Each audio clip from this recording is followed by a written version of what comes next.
करी पत्ता यानी मीठा नीम के पौधे को घना कैसे बनाना है, कैसे इसके पत्तों को आप पीले होने से बचा सकते हैं, इसकी ग्रोथ को तेज़ कैसे कर सकते हैं, ये आज के वीडियो में आपको मालूम होगा। साथ ही साथ ये जो पौधा है ये हर घर में होना चाहिए, ये जानना भी आपके लिए ज़रूरी है। ये जो मीठा नीम का पौधा है यानी कि करी लीफ का जो प्लांट है, ये आपके बालों की भी केयर करता है। यदि आप बाल में इसके पत्तों को पीस कर लगाते हैं तो हेयर फॉल की प्रॉब्लम सॉल्व हो जाती है, बाल नेचुरली काले होते हैं। दूसरी चीज़, यदि इसको आप खाने में इस्तेमाल करते हैं तो कोलेस्ट्रॉल कम होता है। और तीसरी चीज़ ये है कि इसकी जो फ्रेगरेंस है, इस वजह से जहाँ भी ये लगा होता है वहाँ पे मच्छर वगैरह नहीं आता। तो करी लीफ के प्लांट को अपने घर में ज़रूर लगाइए और किस तरीके से केयर करना है ये आज के वीडियो में मैं आपको बता रही हूँ। टिप नंबर 1 ये है कि पौधे को घना कैसे बनाया जाए। घना बनाने का बहुत ही बेहतरीन तरीका है। यदि आप इस पौधे को घना करना चाहते हैं तो ऊपर से आप इसे 1 इंच या आधे इंच भी यदि प्रून कर देते हैं तो इसमें नई ब्रांचेस तुरंत आ जाती हैं। देखिए जैसे मैं करके बता रही हूँ, ऊपर के इस तरीके से पत्तों को 2 या 3 पत्तों को पकड़कर आधे इंच से भी कम मैंने प्रून किया है। और प्रून करने के बाद वो स्टेम काली ना पड़े, इसके लिए क्या करना होगा ये वीडियो में अभी आप देखते जाइए। ये जो पत्ते निकले हैं इन्हें फेंकने की ज़रूरत नहीं है, इन्हें आप फ्रिज में रख दीजिए, डीप फ्रीज़र में, जिससे कि आप देखेंगे ये काफ़ी टाइम तक तरोताज़ा है और इसे आप जैसे चाहें इस्तेमाल कर सकते हैं।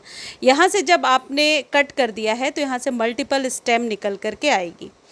अब यदि आप इन पत्तों को हार्वेस्ट कर रहे हैं, अपने यूज़ के लिए ले रहे हैं, तो हमेशा नीचे की पत्तियों को तोड़िए। साथ ही जो पत्तियां पीली हो गई हैं उन्हें हटा दीजिए और नीचे की पत्तियों को आप आसानी से कैंची की सहायता से या इस तरीके से हाथ से बिना स्टेम को नुकसान पहुंचाए हुए इसे निकाल लीजिए। जब आप इसे नीचे से क्लीन करते जाएंगे तो पौधा एक अच्छा शेप लेता जाएगा और देखने में भी बहुत ही अच्छा लगेगा।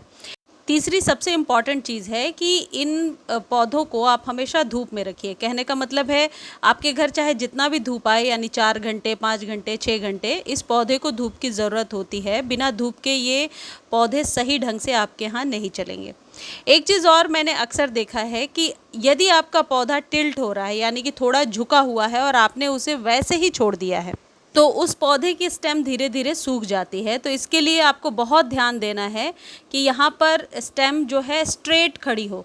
यदि आप न्यू पौधा लगा रहे हैं, कई बार हम नर्सरी से लाकर जब पौधा लगाते हैं और पौधा तेज़ हवा से या बरसात में झुकने लगता है, हमेशा उसकी मिट्टी को इस तरीके से दबा कर रखिए ताकि एरिएशन नीचे तक ना जाए और तभी ये पौधा ग्रो करेगा। ये बहुत छोटी बात है, लेकिन नर्सरी से लाए हुए पौधे जो सूखते हैं उनमें सबसे पहली गलती हम यही करते हैं कि पौधे को डैप डैप करके हम नीचे मिट्टी को बिठाते नहीं हैं और ये हिलते हिलते रूट्स तक हमेशा हवा जाने से ये पौधा ख़राब हो जाता है।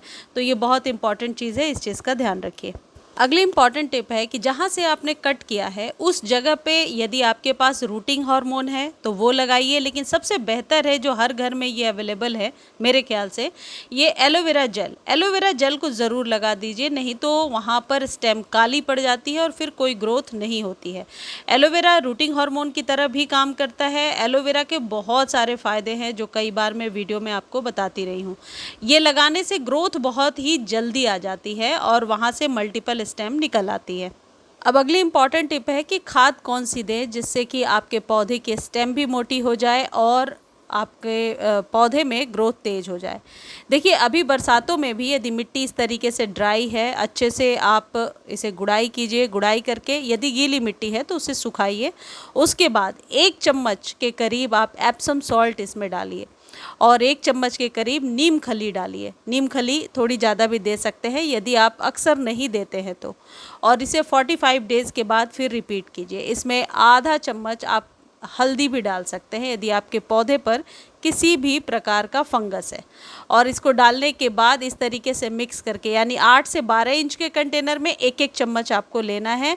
1 चम्मच हल्दी, 1 चम्मच एप्सम सॉल्ट और 1 चम्मच नीम खली डाल करके इस तरीके से मिलाइए और फिर पानी दे दीजिए। यहाँ पर एक बात मैं बहुत अच्छे से आपको समझाना चाहती हूँ कि यदि आप अपने मीठा नीम में लगातार पानी देते हैं तो पत्तियाँ बहुत ड्रूपी हो जाती हैं, झुकी हुई रहती हैं। और फिर पत्तियां जो है पीली होकर के सूखने लगती हैं। एक चीज़ और है कि ये जो एप्सम सॉल्ट है इसका आप स्प्रे भी कर सकते हैं यदि आपके पौधे पर बहुत ज़्यादा प्रॉब्लम है, यानी कि सारे उपाय कर लिए और ग्रो कर ही नहीं रहा, तो एप्सम सॉल्ट को 15-15 दिनों पर यानी 1 चम्मच पानी में डाल करके 1 लीटर पानी में और स्प्रे कर दीजिए। इससे ये स्टेम भी बहुत जल्दी मोटी हो जाती है। मैं आपको इसमें कुछ ऑर्गेनिक चीज़ें भी बता रही हूँ जो आप अपने घर से निकाल कर, किचन से निकाल कर इस्तेमाल कर सकते हैं।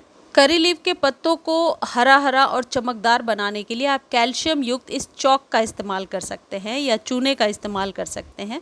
1 चम्मच यदि 2-3 महीने पर गमले में आप मिला देते हैं तो आप देखेंगे ग्रोथ हमेशा बेहतर होगी, पत्ते बड़े बड़े चमकदार निकल कर के आएंगे। एक चीज़ और है कि यदि आप करी लीफ पर बहुत हार्श केमिकल का इस्तेमाल करते हैं तो फ्रेगरेंस नहीं रह जाती है पत्तों में और फिर पत्ते बेजान से नज़र आते हैं। तो हमेशा कोशिश कीजिए घरेलू चीज़ों का इस्तेमाल करने के लिए और लगातार खाद नहीं देना है और सभी पौधों की तरह 15-20 दिन पे नहीं, कम से कम 45 डेज़ का गैप आप ज़रूर रखिए खाद देने के लिए। आप अपने करी लीफ के प्लांट पर चाय पत्ती का भी इस्तेमाल कर सकते हैं। चाय पत्ती देने से एक तो ग्रोथ अच्छी होती है, मिट्टी की उपजाऊ क्षमता बढ़ती है। ये वही चाय पत्ती है जो चाय बनने के बाद हम अक्सर फेंक दिया करते हैं, उसे धोकर सुखा लीजिए।